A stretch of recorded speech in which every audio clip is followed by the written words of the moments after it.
بسم اللہ الرحمن الرحیم الصلاۃ والسلام علیک یا سیدی یا رسول اللہ وعلی آلک و اصحابک یا حبیب اللہ۔ حضرت علامہ عبدالرحمن صفوری نزہۃ المجالس میں لکھتے ہیں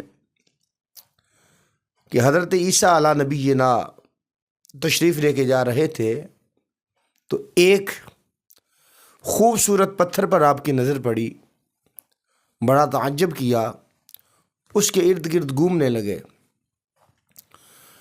اللہ تبارک و تعالیٰ نے اپنے پیغمبر حضرت عیسیٰ علیہ نبینا کی طرف وحی فرمائی، فرمایا پیارے عیسیٰ اس سے بھی عجیب تجھ کو نہ دکھاؤں چیز؟ کہا یا اللہ دکھائیے۔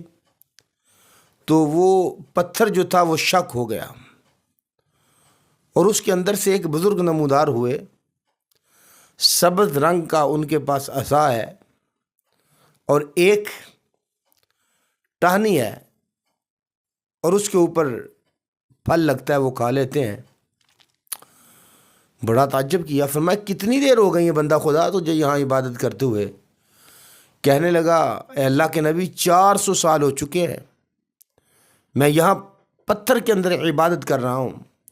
بڑا تعجب کیا، کہا مولک اس سے تو بڑا عظمت والا کوئی بندہ نہیں ہوگا۔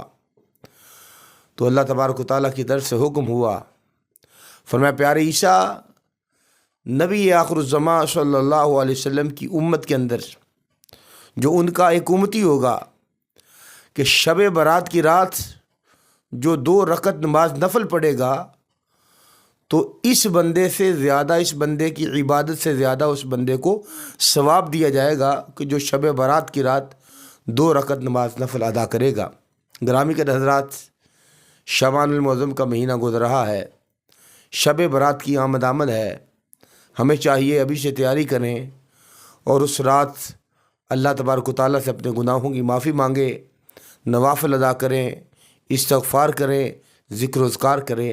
اللہ کی بارگاہ میں دعا ہے کہ اللہ تعالیٰ ہمیں عمل کرنے کی توفیق عطا فرمائے۔